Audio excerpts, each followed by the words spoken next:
the opportunity to distract heavily so Scarf can get out some damage. Yeah. At least forces the enemy team, like, we have to get on Scarf. But the way Joseph plays Taka, he does a lot of damage. He's not these kind of Takas that are just there for distraction. Joseph really knows how to get in there and actually take somebody out. I think he distracts people by damaging. Shots fired on every other Taka. Distracts them at their own graves. Okay, so predictions real quick before we head into this match proper. Who do you think is going to take it home? I have to give it to Cloud9. We see Toka on this Joseph. I'm done. Who do you think is going to take it? Don't slap my knee. That was a knee slapper. Cloud9? Cloud9, I think Cloud9 takes this unless they're like 0-10 at 5 minutes. It could happen. Let's find out if it will as we head on to the Housing Unfold. Fate up against Cloud9, passing it on over to our shoutcasters, Forecourt Jester and Tasty Bacon. Well, Bacon, I'm not sure I can vouch for any Tokas out there, but I love Joseph and his Taka. That is something of legend. And, you know, as I said, no top, but Gabe Bizzle has a sub for the roam. It's harder to find higher quality than that. Not gonna lie, I was half expecting the throw from AJ to be Forecourt Juicer and Tosti Bukin or something along those lines. That should totally be our Halloween there, but yeah, I mean, for Fate, this is a. It's gonna bother me so much that their tag is 0, but for Fate, this is their chance to kind of try and prove themselves. Meanwhile, Cloud9, that is a very quick first kill. Killed Hardick, proven. It's good. All right, we all go home happy here. But Joseph is going to try to just out-mind game them, and it's not going to work very well. Level 2 gets rooted up, and Fate are going to take a nice 2-0 here early on. Now, I'm not going to count Cloud9 out. I think they have a little bit too much momentum behind them just from their branding alone. But we did get to personally see the rise of the challengers here of Fate Zero, now known as Fate. And yeah, it's improving. All right, I'd like to see them improve more. Yeah, well, I mean, going off history, typically when we used to see this Cloud9 back when they were Nemesis team doing really well, a lot of the times it was Hardeck playing one of these mages in lane and dying like 5 times in the first 10 minutes, and then all of a sudden just coming back and turning it around. So, the fact that Hardick just died so early in this game might actually be a good sign for Cloud9.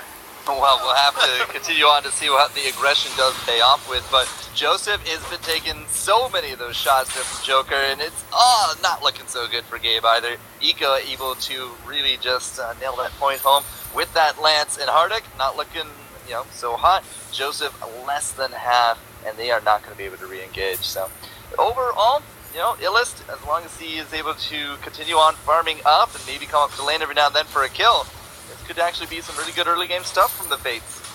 Well, I Love Joseph is currently doing damage onto Eco. I mean, like, they may have had an opportunity to try and jump onto Joker there, but instead, I Love Joseph almost playing like a roam, constantly up in the lane.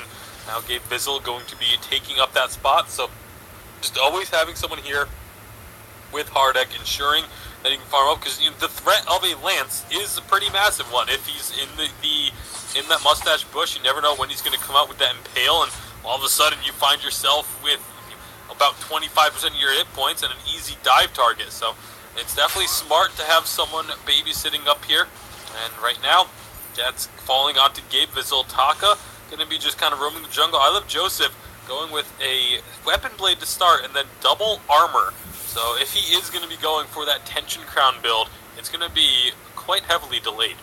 Yeah, it's really not looking too much like tension, but we have seen some variations on it. So he does actually have the banner. Yeah, we could still see the crown first, and he's just going to look to counter jungle. But the double armor is very indicative of 1v1 brawling. He needs to be out there counter jungling, looking for invades, so keeping Illust really busy.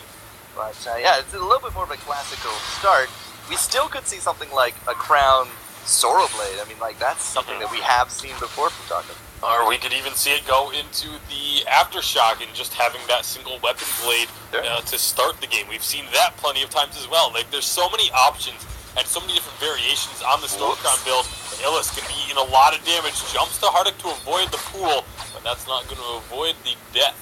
does not realize that there is a trap there. Might actually have a little bit more of an idea now, but the 3-man collapse, he was not level 6. There was no infinite escape available on that one. So we put a point on the board. Cloud9 is able to get the kill. When it comes to the gold, though, it's not really that different. You can see Hardik just kind of dancing, but he is still actually leading over Joker. It's not going to be anything major, but after they clear both creep waves here, we're pretty much on par. Scarf is absolutely adorable while he waddles inside of a bush. Either way, he's going to get rooted up there. No more waddling for now. He has to fly on out. Indian Mine's going to get captured by both sides. And it's just going to be kind of more of the same for now. Like I said, gold very even. Hardex sitting at 43. Joker also at 43. Down in the jungle, 28 to 32. So not really many, disparities in the farm. But we got 2 skirmishes going on. Yeah, Illist was looking for the kill on Joseph. There's some good dodging going on there, as apparently my app stopped working. Thank you. So Joseph and Illist, though, were kind of dueling, and they're still dueling, but it's the death there in lane. Apparently my game didn't decide to crash, so Bacon, just take the rest of this for a second. Well, I Love Joseph is just going to wander on up into the lane and get out of there safely, but great job by Joker. Did get the kill onto Hardek, but it was answered as Gabe Vizzle was able to pick that one up. Joseph still very, very low. He's going to get that fortified health, trying to stick around, trying to take some of these minions so that they don't go to waste, but Eco being too much of a threat means that Joseph is going to back off. However, now Illist is going to get found by Hardek. That's another one-on-one, though, and I'm not sure if Hardek actually wants this. I Love Joseph is coming around. I think Illist realized what was happening, decided to back off, and will be able to recall out to safety. I got something screwy going on here, Bacon, but you're doing a fantastic job. Oh, Lord. What you and making me solo cast? Seems to be a pretty common trend. That's going to be a forced accord in the lane. Joker getting hit by that quibble, but Hardek can't get the damage onto him. Eco doing a great job of body blocking. Over here comes I Love Joseph underneath the turret with that Storm Guard. The Fountain of Renewal will be used by Eco, keeping Joker alive. And just like that, Cloud9, they have to retreat from that potential kill. Sounds like good stuff, my friend. Any updates on Alton? Actually, hold on, because a Giphian Wall will get the stun onto Hardek. Obviously not onto Gabe Vizzle to get the woohoos out of him, but Hardek could be channeling that Dragon's Breath. It's the Fountain of Renewal. What a huge stun! Eco again with the stun onto Hardek. However, there was enough burning to secure the kill onto Joker, despite the fact that that Dragon's Breath was cut short. Now up into the turret. Illist is here to defend.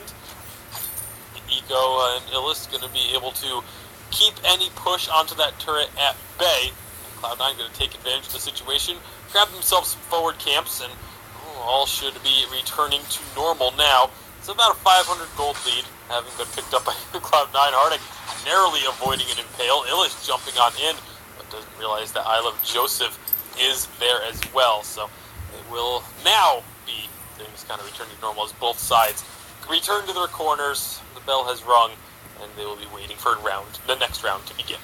Did you know, Bacon, as I'm loading back in, that the best players earn more than 2,500 gold in the first 5 minutes?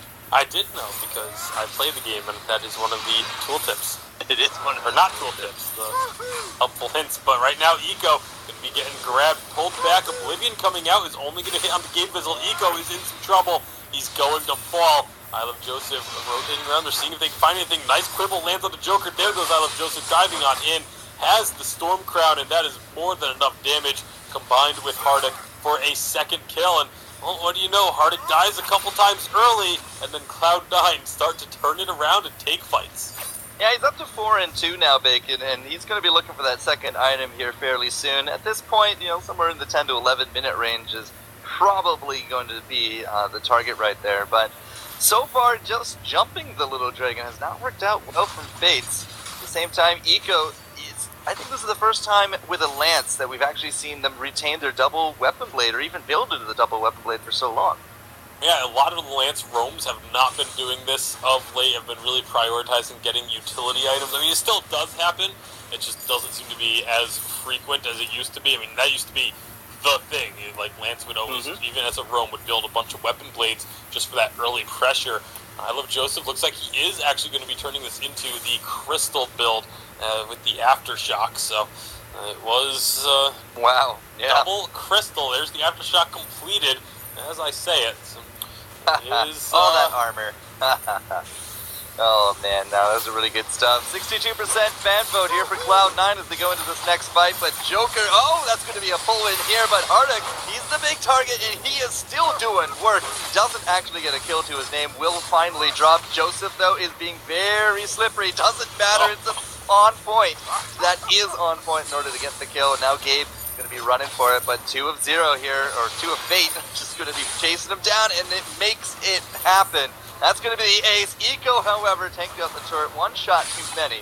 Does drop along with the rest of Cloud9, and this is the turret going over to Fate. Yeah, Fate are going to be grabbing themselves a little bit of a gold lead back in their favor now, as it is 7-6 on the kills, and they get that turret destroyed. And I mean, the fan vote, it's a lot closer than I actually expected it to be. Typically, a team coming up from the Challenger doesn't necessarily get a lot of the fan vote, but with Cloud9, I mean, the way that they've been struggling, it just kind of goes to show that the fans are just kind of used to the failings that they've had of late.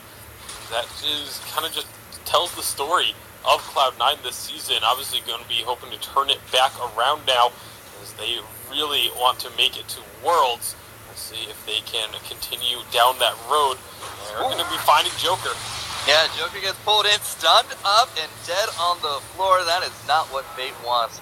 Not in a fight like that. And again, like all that armor that did get picked up there on top of Illis, we just kind of laugh at it a little bit because Joseph and the long con picking up that double crystal. This will leave them in a 2v3 situation, but Cloud9 not really super interested. There's a very full gold mine, and a lot of trends are now going towards maybe 1, maybe 2 gold mines overall. But there it is. Immense gold payout does go over. No steal available there. Illis now just trying to run for the hills, but Gabe is not letting them go. Joseph is still there in pursuit, and Hardik throwing out the Spitfires as best he can. They don't get a kill, but they did get the gold mine. Yeah, well, they may get a kill here. They are going to find a kill. It's just a little bit too far forward was Eco. And now Cloud9 with that gold mine and a kill. They're going to look for more. Yeah, Illist has to just back off. There is a big breath coming, and he is not going to be giving Hardik the time of day. Joker, though, has that drifting dark, but in order to get any of these targets, he's got to go through Gabe. Hardik is still really healthy at this point, and now it's a big cooldown now on cooldown. So Joker and Illist, they are going to hold turret, but they can't get a kill. Yeah, I love Joseph. I actually really like what he did once he realized that the fight was basically over. Decided, you know what, I have a Storm Crown, why don't I go get a couple of free shots on this turret? Brought it down to a little bit above half health. And, I mean, every little bit counts. It makes it so when you do get a chance to push, you can take the turret that much quicker. Right now, 25,700 gold to a 24,600. 1,000 gold lead, having swung back over to Cloud9, but very back and forth as far as the gold is concerned this game. I would still say that the game is up in the air. There's maybe a little momentum coming here from Cloud9, but Hardik is either just kind of the savior of the fight or he goes down first. It's still kind of up in the air at this point. And with those 2 items, he has now gone pretty heavy into defense. You can see him just trying to scramble for that third. Probably going to be that Frostburn as Gabe Thistle goes fishing. Does come up empty though. Forced to court. Now on cooldown for another 50 seconds, and Joseph from the bushes jumping there on top of Joker, just really trying to bring him down. He is still going to be the target a little bit. Look at Hardik just trying to chase him down, but now Hardik, is he too far forward? Joker is trying to get the damage, but Joseph says no, puts him into the ground, and with Hardik still going, he has done his job. He has soaked up all the damage that he needs to do. And between Joseph and Gabe, they probably could get a kill, but they're really working for it here. Yeah, and I mean, they are absolutely going to be finding a kill here. Most likely, maybe not. I Love Joseph ran out of cooldowns, and he is going to be the one that falls. Gabe Bizzle has no energy left. They may actually just look to finish this one off. It will not be an ace because Hardik has already respawned, but great job by Fate to find these kills. Yeah, it's a not ace, but they do get the 3-0, and I gotta say, I the on points from Illus have actually now done that twice to Joseph. They're just catching him just when he thinks he might have a little bit of an advantage, when he thinks he has that mobility, he thinks he has that stealth. That's been twice now at least that Illus has brought him down to that on point. Well, Fate, they're going to be grabbing themselves an immense gold payout, 211 gold each. This is a much closer game than I think any of us anticipated. Obviously, quite a few of you that are watching expected it to at least be a very close game because of how close that fan vote was. But this is a really great job from Fate. Again, coming in as a challenger team, they had only played 2 series against Evil 8 teams prior to this, and they are coming in strong against Cloud9. They're still slightly below when it comes to the gold, but we do actually have some infusions here. You can see Illus has picked up his Joker with that level 11 on top of it. But at the same time, now Hardek, he's gone home. He is now a proud owner of an Aegis, as well as a double crystal with Gabe infusing up. Joseph is kind of falling a bit short in cash for it. Yeah, it's not really going to be what they're hoping for on the tide of Cloud9. You can see just trying to salvage what they can for Joseph, grabbing some of those lane minions away from Hardek. Here comes Illus flying in. Yeah, just going ham on top of Hardek. We did have the Oblivion, and that's going to be the Drifting Dark from Joker as well, but Cloud9 not really going to be taking so much damage. It's now going to be that Dragon's Breath roasting, toasting, and getting the double. That's going to be Hardek, getting some of that retribution going, and Joker just has really a small chance of winning. Joseph, though, is just going to tank up turret and not go for the kill. Ran out of cooldowns. Yeah, that is absolutely going to be a good fight for Cloud9 as they, again, this kind of seesaw game swings back the other way. Maybe a pendulum game might be better, as it is just kind of a steady swing back and forth. And Kraken going to be going over here for Cloud9. This could be that extra little oomph that they needed. Alright, so Kraken coming through. There's only 1 turret down. 4 still yet remain. We do got some more infusions there to be bought. And, Fate? Are they actually looking for the fight? Yeah, they've already slipped up Joseph. Gabe Fizzle is the next kind of target right there. But Joseph, where's he going to go? We do got the Quibbles there, and that's going to be keeping Fates just from really going too far here. Hardek does have the Dragon's Breath. He's winding it up, and he's going to land it on everybody there until, of course, he does get shut up about it. Joker is still the target, just kind of sticking to him like glue. That Drifting Dark did not do him any good. Eco will fall as well. This leaves Illust to defend 4 turrets by himself up against a team that is looking for blood. Yeah, well, with the reduced death timers from taking the turrets, he should have some backup before the game is over. Cloud9 definitely will be able to push in and get some serious damage done. And yeah, quarter health, pushing forward, serious damage. Couldn't say it better myself, Bacon, but every turret that goes down, and those death timers come down lower and lower, and it looks like that might just be it. Cloud9, they know when to cut their losses. They're just going to clear out jungle, head on back, spend some of that sweet money, and they will still remain about 4,000 or so gold ahead. Yeah, they are going to just get that first crystal turret, a little, about a third of its health gone, but Cloud9, they have wrested control back away from Fate, and can potentially look to try and close this one out. Both minion mines in their control, so we'll have that little bit of extra vision in the jungle. That's one of the things that I'm kind of surprised about this game is there's not a whole lot of vision down for either side, especially when there's a Taka involved. Typically, you have vision all over the place, but neither side has been able to really gain full control of the map in order to do so. Eco feels just a little behind in general. 18 minutes in, still doesn't really have... did he actually just finish up? Either way, he looks just slightly more behind, but that's because we are looking for a lot of shield. You can see it there on Illus. He did sell out that armor eventually, has that Aegis, looks into more shield, Aegis on the Joker, and Eco with the double after the fountain. Like, these guys are really just trying to tank up at this point. Yeah, they absolutely are, and well, that's going to be a forced accord, gets blocked. Gabe Vizzle not going to be finding anyone with that one. Still on a fairly short cooldown, but they are going to be just controlling the jungle, taking the jungle camps, taking the minion mine once again to keep pressure in the lane. Try and, again, have control of the vision as much as they can for when this Kraken does spawn. As long as they still hold the minion mine at that point, they'll be able to see if anyone is coming from that portion of the map. They need to get a scout trap down up on the top side. There's one right now from Gabe Vizzle to make sure that they can see any entrance that Fate try and come from. They should have them spotted, because they are going to be starting the Kraken right now. Yeah, the Kraken as a bait is just kind of ticking down on these flares. Eco does have a finite amount of them.